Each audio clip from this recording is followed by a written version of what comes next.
Hey guys, it's Abby here at High Five Practice, and it's Wednesday, so you know what that means. It's Let's Eat with Abby. And of course, you guys know EAT stands for something a little different: educate, automate, and target. And guess what, you guys? A few weeks ago, I got to sit down with Genevieve Poppe, and it was such a great conversation that we had. We talked about case acceptance and really bringing value to your practice. In case you missed out, I really wanted to take advantage of today and make sure that we do the replay. So I'm going to go ahead and replay that. And I'm so excited for you guys to hear it if you missed out. And thanks again for joining me. And I'll see you guys next week. Bye.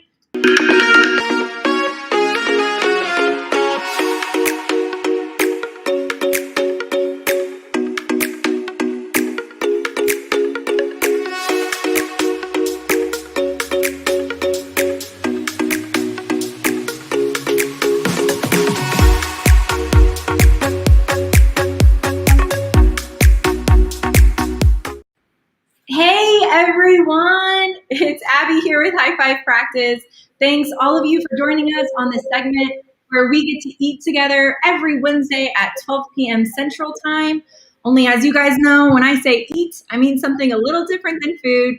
EAT is our formula to generate loyal patients for life, and it stands for educate, automate, and target. But by all means, I know this is your guys' lunch hour, so go ahead and eat it up. And we're going to fill you up with some knowledge, all things dental.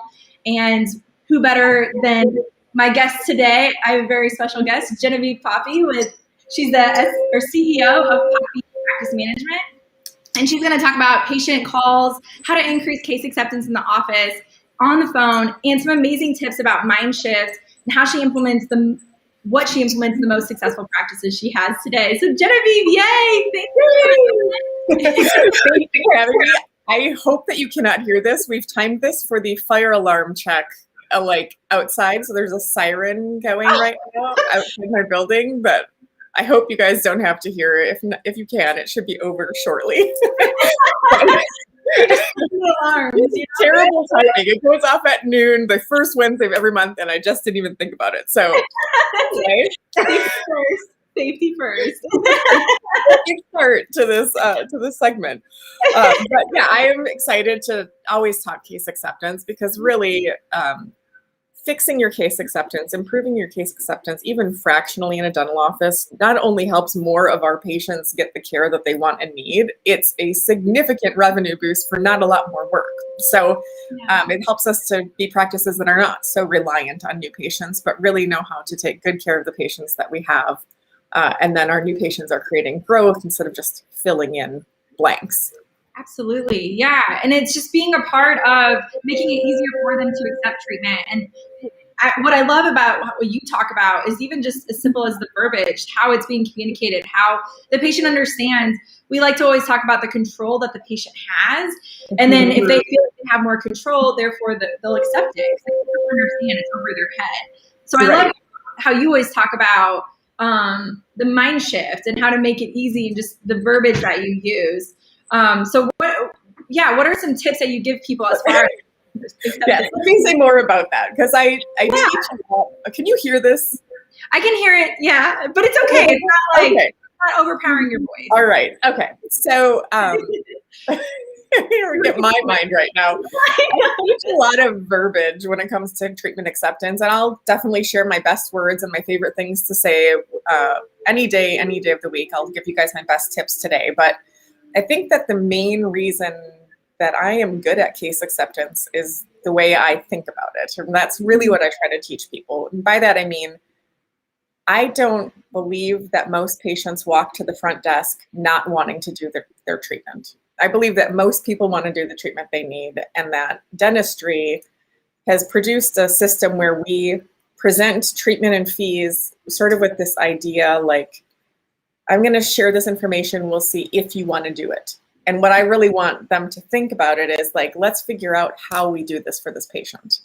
And so when people walk up front, I just 1,000% believe that they're going to do this treatment. And it's my job to help them figure out how, not throw up barriers and help them decide if they're going to do it. So it's that shifting to how we do this instead of if we're going to do this, thinking that in and of itself, even without perfect words, really changes the way you present, the way you stay in a conversation that can feel uncomfortable. And then when you add some good verbiage on top of it, you really have something, really have something going for you in the treatment acceptance department. I love that, because if you're already putting that negative tone on it and you're making them question their own decisions, why would you plant that seed? Why would you say, if you want to go, no, it's been proposed. If there's a reason for it, it's not like, oh, patient has control, but it really comes down to, they came to you because they're the experts and they want to know your opinion. So if you doubt that, you're decreasing your chances of acceptance. Right. It comes from a place of really well-intentioned thought, and that, most people in those seats don't want to be pushy. They don't like word sales in dentistry. And so it's made us very tentative in our language around money. And we have started to develop, as an industry, an insurance mindset. So we always will say things like, our patients will only do what their insurance covers. Our patients want to know exactly what their insurance covers. And the reality is we've taught them that. We've done that in our own insecurity about money. We've focused on what insurance covers. We've taught them that we can do a pre-authorization. And then we make ourselves right about it. And then we actually do build up patient bases that ask us questions about exactly what insurance will cover. But really, most people, when they're saying that, they're saying, help me understand this and help me figure this out. They're not saying, I need to know down to the 80 cents on the dollar exactly what my insurance is covering. That's just what we hear. And because we focus so much on getting the insurance right, we lose sight of the treatment and creating understanding around all of the treatment, and then giving them options to make it feel affordable. Oh my gosh. It's rooted from what we taught them. Like, it's so true, or what is being taught. And so if you're asking them those questions every time, you're training them instinctively to just ask those questions. It's so true. It's deeply rooted. I mean, it's because we want to be, we've actually created sort of like, I want to say it's like a generation of people working in the dental office, in that front office side, that have been taught to become insurance experts, not treatment planning experts. And there's a huge difference between those two things. A lot of treatment coordinators will kind of fight me on this, that they think the most important aspect of case acceptance is understanding benefits. But frankly, it's one of the smallest factors in case acceptance. If you can get people on board for the entire treatment plan, understand the basic contribution of insurance, you'll get bigger case acceptance, you'll get more complete case acceptance, instead of what I tend to see, which is a lot of, we'll start with the fillings. Let's just do this because insurance covers the most, and then we'll pre-auth this thing. And we're just sort of taking our insecurity about money, turning any simple question about cost and sort of putting insurance between it, and assuming that it's a problem for people, and really, generally not. I'm not saying that that all patients can afford dentistry, but more of them can and will afford dentistry than we think.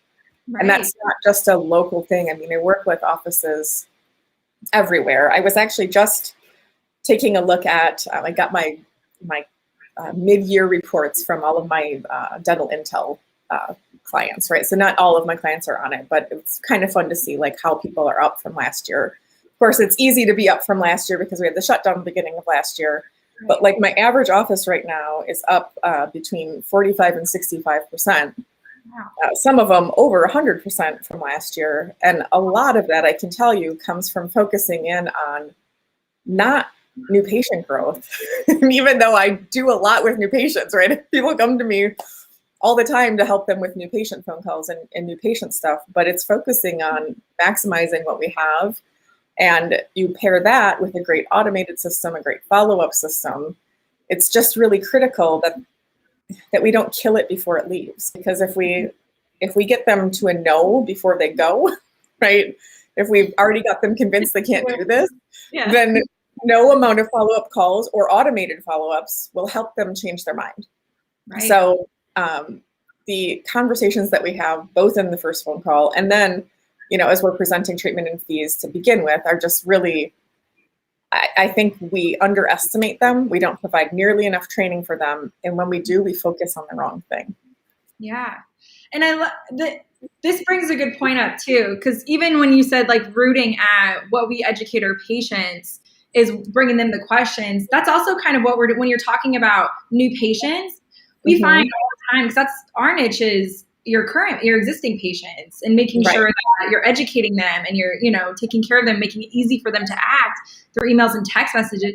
And it's so hard to get that across sometimes because the focus in dental is new, which absolutely you need new patient acquisition. But I think what you kind of brought up too, it kind of goes for us in dental as well, is like, it's always been taught that new patients are your only focus.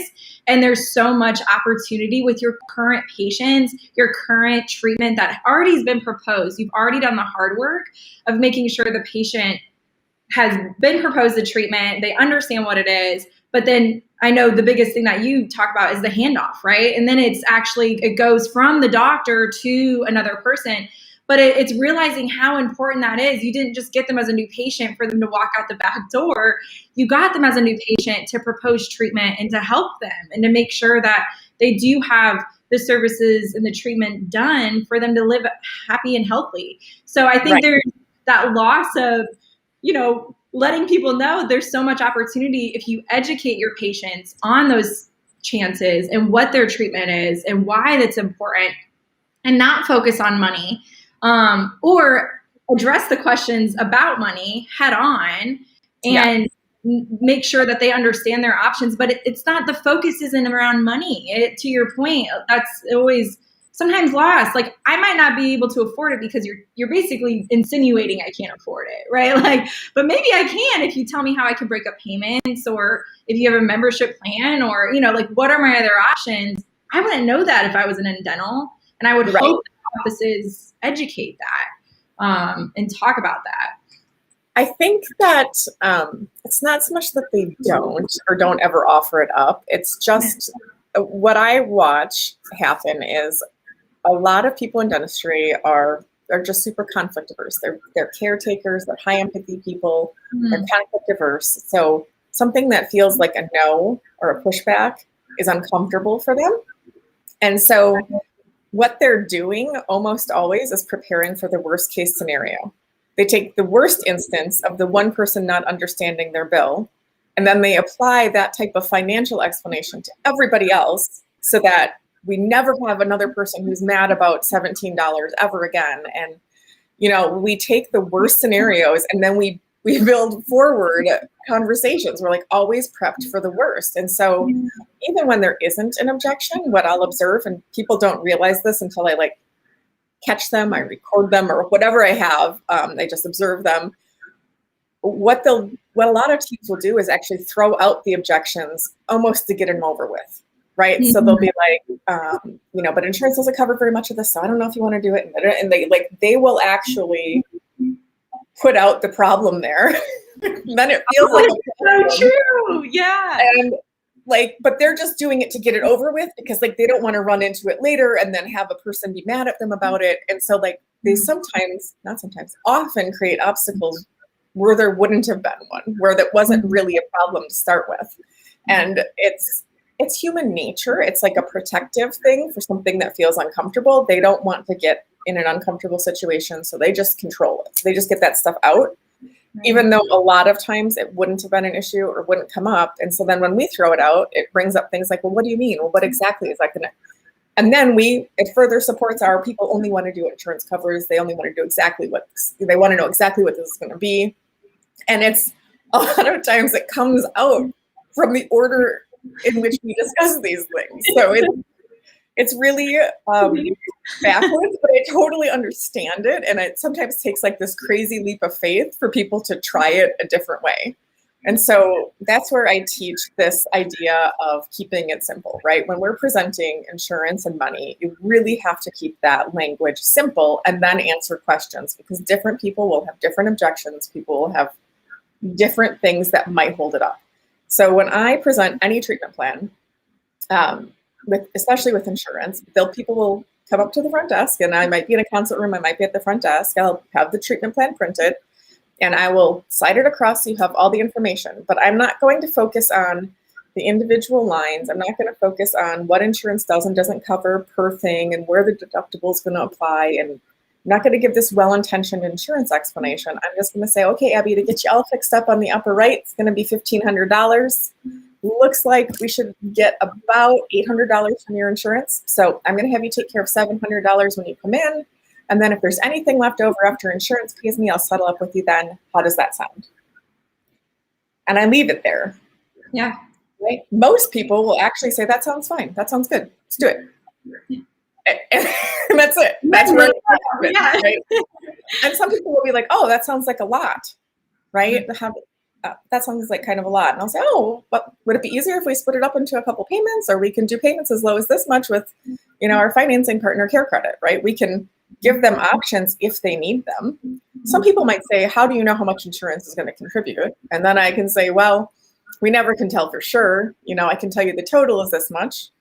We should get roughly this much. And, that's why we'll start with this here, and whatever's left over, we'll settle up. Most people, if they understand the whole, like the total, they're not as afraid of it. I think where we lose people is when we're like, it'll probably be about this much, but that's an estimate. We don't know how much it will actually be. And then that's scary. Yeah. That's like, okay, but when they understand the total is $1,500, they can wrap their head around the whole thing. And that's when they get a bill for that little bit left over. They're not mad. They anticipated it. It was when we focus in on trying to have these exact, we're going to have you pay $632.50, that's where people get upset. And so the really key thing there is keep it simple and end it with how does that sound?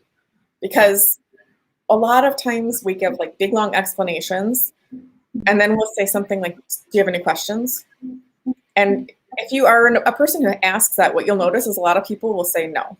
They can't, because it's not that they're not feeling something, it's that they can't formulate a question out of it. It's not really a question, it's a feeling. And so if you say, how does that sound? It allows people to not really have to think about it. They can just say, oh, that sounds expensive. Oh, I was hoping insurance would pay more. They can gripe if they have a gripe. And that's okay. You have to learn to not be afraid of that. I don't always love to hear that I have to spend $700 on a dental visit. I don't love to hear that I have to spend thousands of dollars, but yeah. Right? I still am not going to. So it's okay to let that out and to not just take that as a no. Just sit in that for 1 second, let them feel that way, and offer them a solution. What do we have for payment plans? How can we phase this out for them? If you can do that in response to how they're feeling, it's way more helpful to them, and they're able to actually process all of this information, say what they're thinking, then your solution makes sense.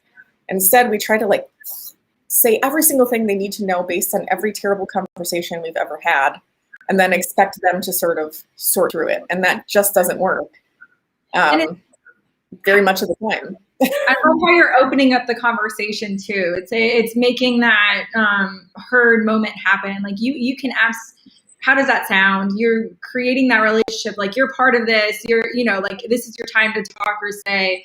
But to your very point, that's a lot of pressure in one spot. Feeling like if you have a script, if you have something that's going to help you go along that, but making sure it's open-ended, making sure that you can have those conversations, but also I feel like a lot of times you're going to have the same questions. You're going to have the same things come up. So knowing those, but then of course, I'm going to bring up emails and text messages. That's a great opportunity to also communicate those. So when they leave the chair, all your points are made, because they might have forgotten it when they left. They might have had a really great conversation with you in the office and been like, oh yes, this makes sense. How does this sound? It sounds expensive.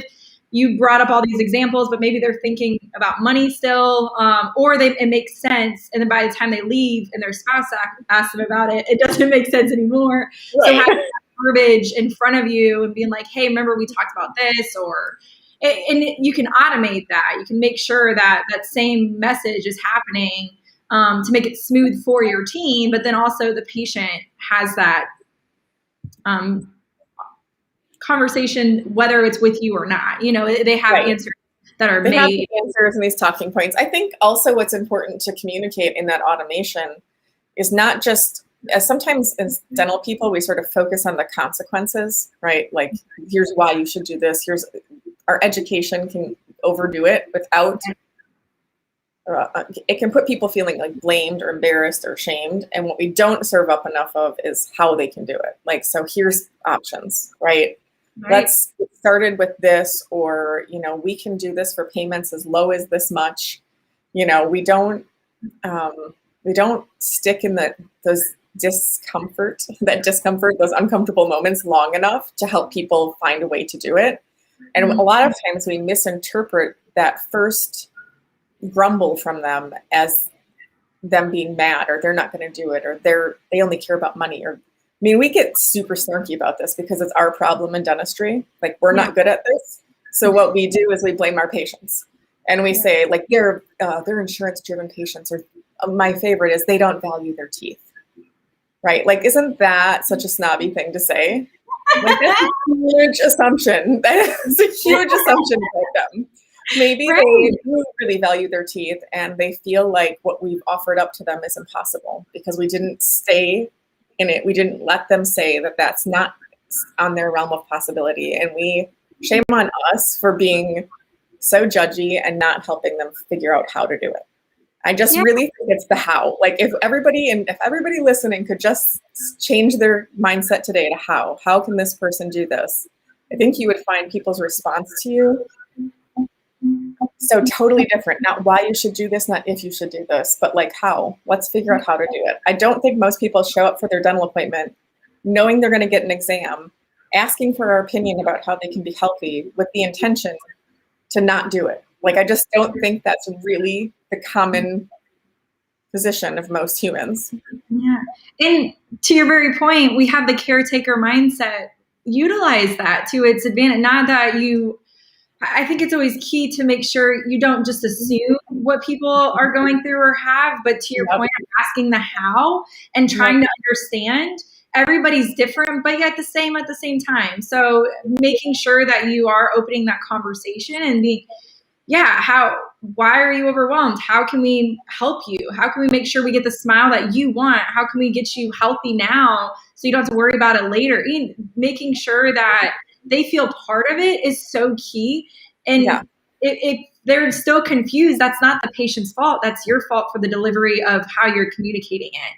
And it's just, it's simple tweaks to make to say it differently. It's easier for us to believe that they don't care than it is for us to believe that we're not good at this.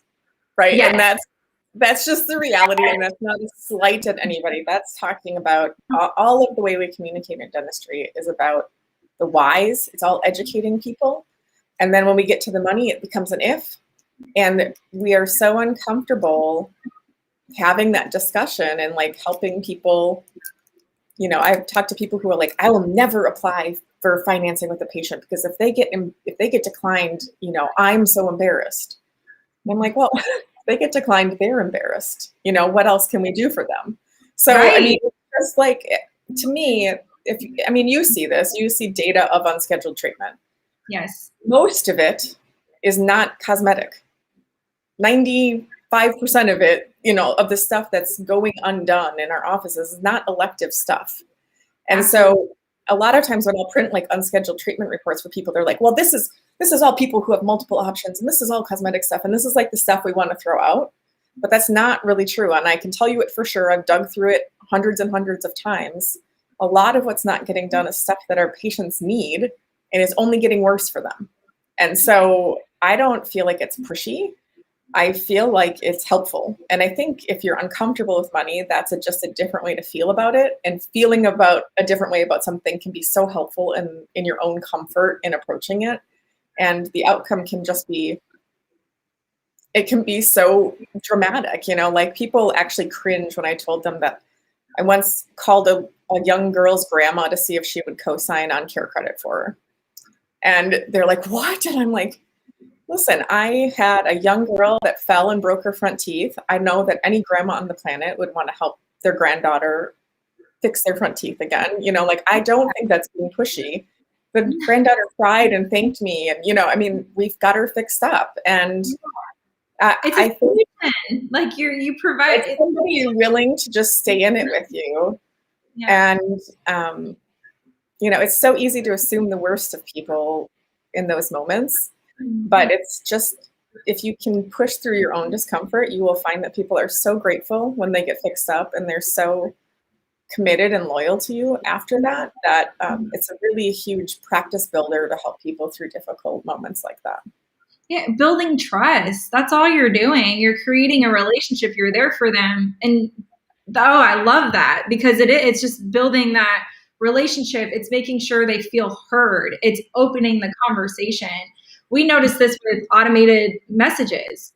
They get we go in there to their patient communication software, whether that's Next Health, RevenueWell, whatever, Lighthouse. We go in and we see less than 10% is being used. And because that one patient, maybe three, called in and was really upset and said, "You're blowing me up. I don't want any more of these messages. Turn it off." So then they go in and they assume, just like with your finances, you had a bad complaint, you had a bad response. Yeah. So then you just stop everything. And it's like, that's such a disservice to all of your patients. Instead, you could have sat there and said, "I totally understand. I want to make sure you have the best experience possible. What messages do you want to get? Do you want to get your appointment reminders? Oh, yes. Do you want to know when you're due for an appointment? Yes. Do you want to know when we have, about Susie, our new employee? No. Okay, I'll take you off these promotional messages."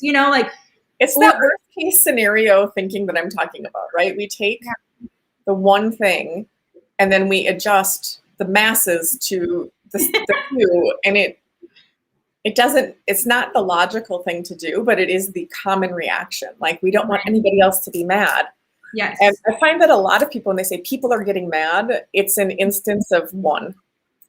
Yes.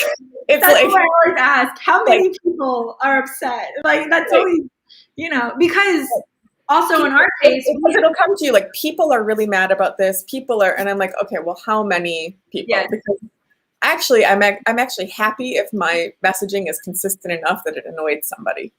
Right? Try. Right. The work's put it At in. least you called me, right? Now that I've got you, can I just get you scheduled? It's an opportunity. Like, as soon as I have that next appointment scheduled, those things will stop. So let's just do it. There's a reason I'm just bugging you right now. Exactly. But yeah, it's understanding your patients and treating them as individuals to make sure that can be executed, whether it's the status of their recall or their treatment acceptance. I think that it goes across the board, as far as making sure that they feel heard and that you're relating to them. Totally. Yeah.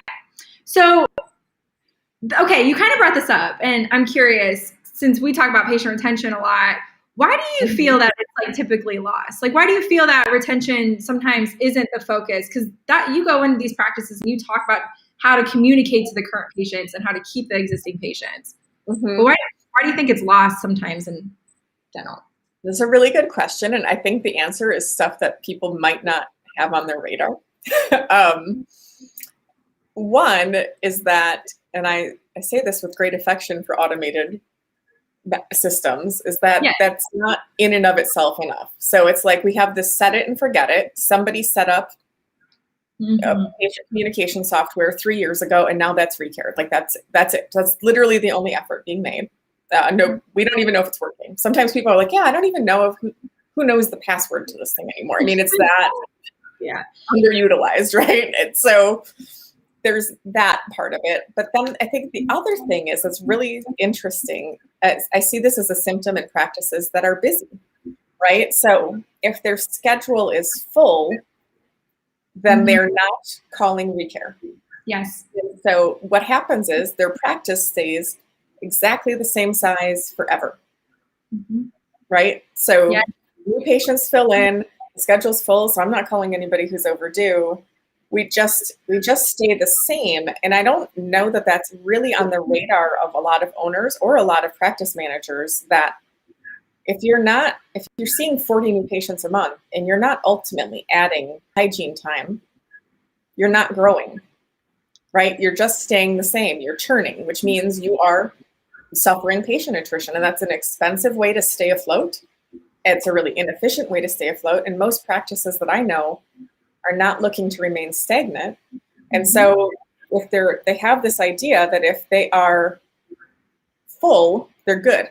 And that's a really common way of thinking over and over again in dental offices. And so there's sometimes, the other thing I'll see is that they're afraid to open up more time because one, it means they'd have to work on reaching out to their existing patients. And so they like the feeling of being full. They prefer it to feeling open. And people can, this is a strange little side effect, but I'm noticing it all the time lately. People will say, well, I can't open up hygiene time because we have cancellations every day. And I want to just this to be super clear. Cancellations are a different problem than patient attrition and patient growth. So if you don't have space to put new and existing patients, you are keeping your practice. If you've had the same number of hygiene appointments every year for the past 15 years, your practice is probably in roughly the same shape it has been for the last 15 years. And it's why practices hit the ceiling all the time, because they don't understand that to grow, you have to open more time. You have to open more ops. You have to, if you want to be in growth mode, you have to be considering holding on to patients, adding new ones, and that's going to require an expansion of what you have to offer. Yeah. And I love that you say that too, because a lot of times we ask patient or new clients when they are onboarded with us, their goals. And usually goals that come up, and I don't know if you notice this too, Genevieve, it's, oh, our new patient goal is 50 or 30 or whatever, right? And I'm like, okay, so what about locations? What about operatory? Like, are you looking to expand? You want to add new technology? Do you want an associate at it? It's like thinking, a lot of people are thinking that way, right? But there's also the times that it's like, a lot of times when I hear that, it's a symptom of people not being very effective or doing a great job of holding on to their patients. Because if you want 50 new patients a month, but you're not planning to add time or you don't have room to expand, what's going on there? Right? Are you planning to lose 50 patients a month? Right? Right. Once your practice is a certain size, that doesn't make sense anymore, right? So it makes sense for a brief period while you're growing. And I think what the argument that people give me is like, our patients are pretty much all restored. All of our patients are pretty much restored. So I love that. we need more new patients who need work. And in some practices, there's an element of a healthier restored patient base. But almost always, even in the most established practices, there's an unscheduled treatment situation happening, which means there are people in the practice that need work. And so what I would tell people that are really focusing on that new patient side, and again, this is not to say you don't need new patients, but that if you put that same effort into your existing patients, you probably have better case acceptance. And also, study after study will show you that case acceptance from existing patients is significantly higher by percentage than it is from new patients. And so you have to see more new patients and present more treatment plans to new patients than you do with your recare existing patients. And so it's really significant how, that's a good fact, you don't have to move the needle a lot on your retention to make a huge difference in the way your practice is growing. And the efforts that it takes are not crazy. They really aren't. It's just that right now, I promise you, in a lot of offices watching this, nobody is really paying attention to retention at all. No. And I mean, it's why we are a business, so it's fine. But at the same time, no, it's not. For you, yeah. Yeah, this is great. But and these are the stats that we use all the time. So you're 5 to 25 times more expensive than retaining an existing one instead of acquiring a new patient, and you're 14 times more likely to get an existing patient back. And I think what's crazy is the amount of conversations we have with dental practices on a day-to-day, and how many people's perspective that are like, oh, that's interesting. And it's like, that's so crazy to me. Like, this should be the first thing, is existing patients and taking care of them and educating them and making sure your team knows how to convert them to increase case acceptance. So the appointments that you have, they're higher value cases that you can actually implement. So you're doing less work and you're getting your goals more, or you're able to take care of patients that really, truly need it but there's that scared moment that they don't want to start that conversation. They don't want to reach out and feel like they're bombarding people. They don't want to, they didn't have the conversation in the office. So now they feel like they lost them. Or to your point, they're churning out the same patients and thinking like, oh, well, they're healthy. I'm keeping them healthy. I'm doing my job. Sure. But you might be avoiding something instead of hitting it head on and bringing everybody value that way. So well, I think partly what feeds that thinking, especially in owners, is that they don't always have a great handle on their own unscheduled treatment statistics. Mm-hmm. And if you ask any team member, like every time I talk to office managers, treatment coordinators, and I say like, what's your case acceptance like? What they will tell me is it's good. Pretty much everybody schedules. In their head, that is, and we always, and it pretty much everybody might, right? But pretty much everybody is 6 out of 10, 7 out of 10, 8 out of 10, right? And a lot of those people are scheduling one thing. They're not scheduling their whole treatment plan. They're like, let's just do the filling because you've got good coverage on that. Like I watch that happen all the time. I actually watch treatment coordinators say, let's just do this and minimize, start with the easiest thing to gain acceptance on, because basically it's like punting, right? Like I can just get this going. And they'll even say, let's just do, like it's the least amount of conflict that keeps something going, but then cases stop all the time in the middle. So people have no sense, they can't keep track of it mentally. They have no sense of how much unscheduled treatment is actually in their patient charts. They're really not totally aware of it. And if you schedule that one thing, and then we bring them to the front desk while they're numb and they just had a dental appointment, it's like not a super fun moment. I don't love that. And then you're like, do you want to schedule your next one? Like, I might be like, you know what, I'll call you. And then guess what? I don't call you. And then nobody ever calls me. And, it happens every day. Yeah. Every single day, people fall through the cracks in our office. And it's not because people don't care about it. It's just impossible to really keep track of. And I think this is the strangest, it's not strange. This is the universal reaction, is that when I present numbers like this, the first thing that people want to do is qualify them or tell me why they're wrong. So this is, a lot of these patients have multiple treatment plans. A lot of these patients, this is elective stuff. A lot of these treatment plans, there's old stuff in here. Like, yeah, okay, they're for sure, all of that's true. But also, do you think it's 80% true? Do you think it's 70% true? Because if this is 70% true, you have $1 million sitting here. 50% true, we've got $500,000 sitting here, just in the last 12 months. And so I just encourage people not to feel like guarded or defensive when you look at that number. I look to it for opportunity, not as a thing that needs to be attacked or, defended. And that's the first thing that I see people want to go to, is like explaining why this is wrong and why it needs to be cleaned up. And my point is like, maybe this is a list of people to reach out to. These seem like opportunities, not to clean up. I'd rather you not spend your time cleaning up. I'd rather you spend your time reaching out to people who need to get back in here, and that's, it's just it's strange. It elicits a really defensive response a lot of the times. And when people are in a defense mode, we're not taking action and we're not doing the best for people. It's so true. And even, I never even thought of it that way. You're chipping away at something, but then you find out, like, I could have had this all done in one appointment, but you decided that for me. Like, not, and speaking of defensive, like that's defensive right there.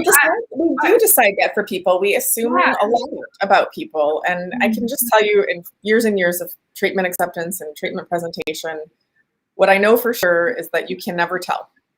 Like, I've had farmers out of the field pull out cash out of their overalls, and I've had guys in a 7 Series BMW ask if they can pay $50 a month. Like, you don't know what's going on with people, and if you think you do, and sometimes the longer we know our patients, the more guilty we are.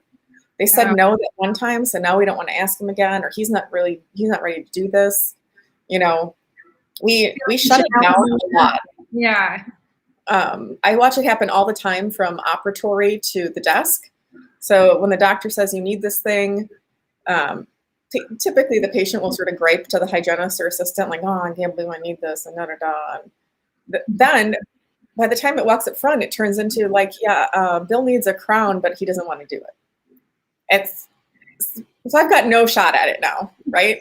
Yeah. And you've got no shot at it now because we've already decided. Thanks for just throwing me straight.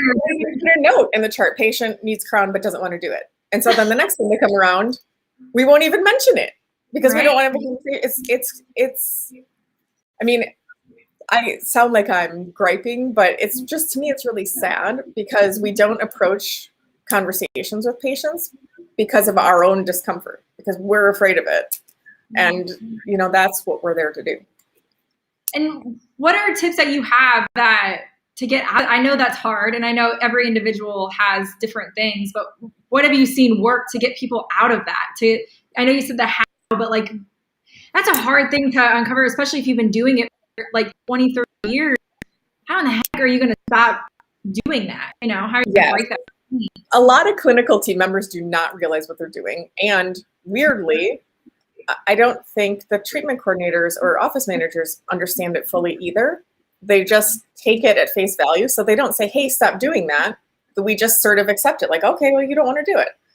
I find it really helpful. One, when you kind of point that out to most clinicians, they actually will recognize that they do it. They'll almost always say, oh God, I totally do that. So, because they're trying to be nice. They're doing it to make this patient feel more comfortable. And so I find it really helpful to give them something else to say. They just don't know what else to say. So I'll just tell them to say, oh my gosh, I totally understand. You know what? Go talk to Genevieve. She can help you figure out how to fit this in your budget. Just give them a different thing to say that's a solution instead of their natural desire to like sort of validate this person and shut this down. That's helpful. So like if you're getting that, in your handoff at the front desk, talk to them, talk to your assistants, talk to your hygienists, bring it up in your next team meeting, talk to your doctor and say, listen, you can't bring this to me as a no, right?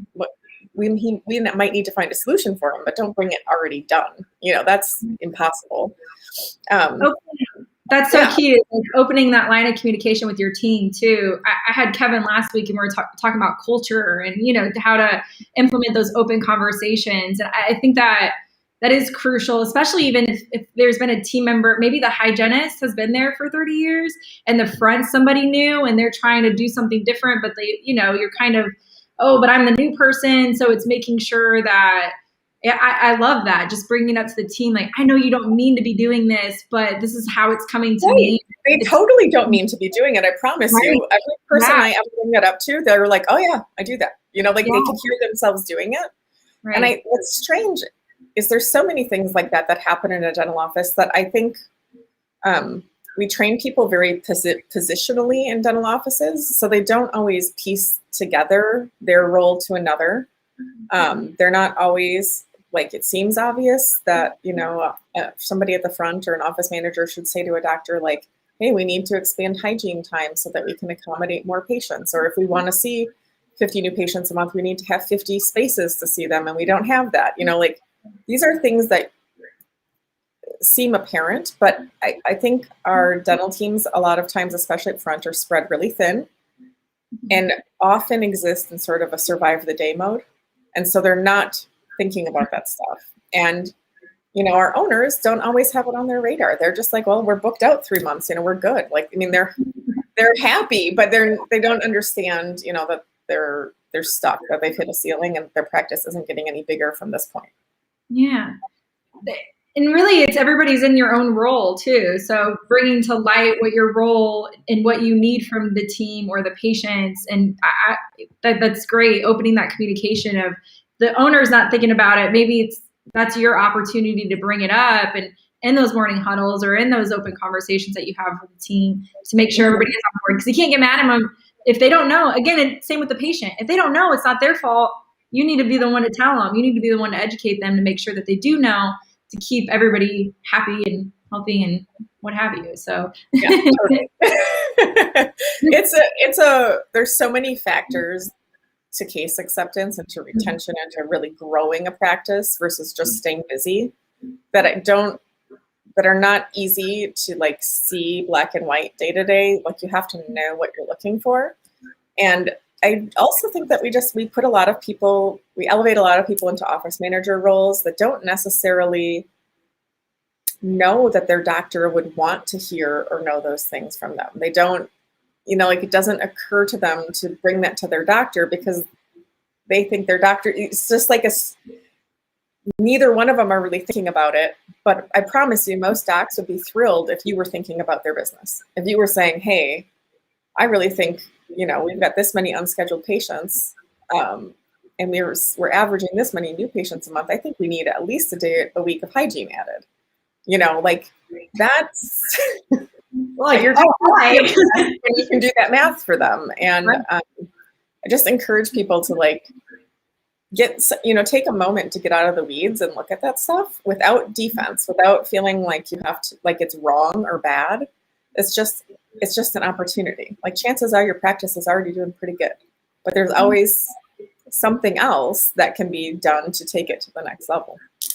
Yeah. Oh, I could talk to you for hours, hours, hours, and I love it. And it's like, I love picking your brain because it's so informative and just the way that you can't preach it without doing it yourself. And Genevieve, you definitely do it. You get in the mindsets of these offices, you help them, you make sure that they are set success, but you don't just go in and tell them, you figure out what their actual problems are, and you implement all kinds of different strategies to set them up for success. So I thank you for joining me today.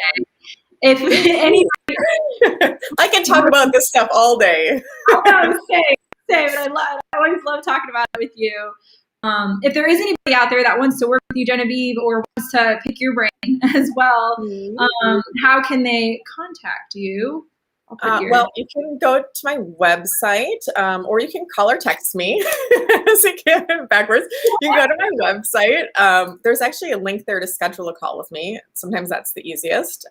Otherwise, you can call or text me, and I still actually answer my phone unless I'm on the phone, which is some days busy, but I'm easy to find, and I'm pretty sure I'm the only Genevieve Poppe on Facebook, so you can find me that way as well.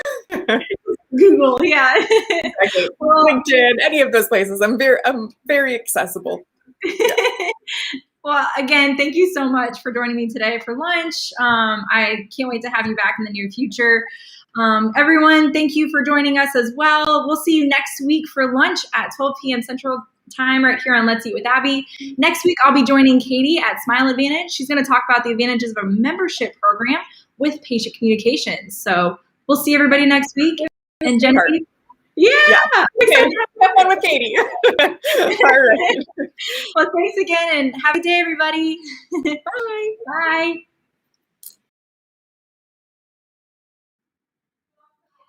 Thank you guys for joining. I hope you enjoyed the replay that I had this week for you. Next week, I will not have Katie, but tune in at 12 p.m. Central Time right here on Facebook Live. See you guys then.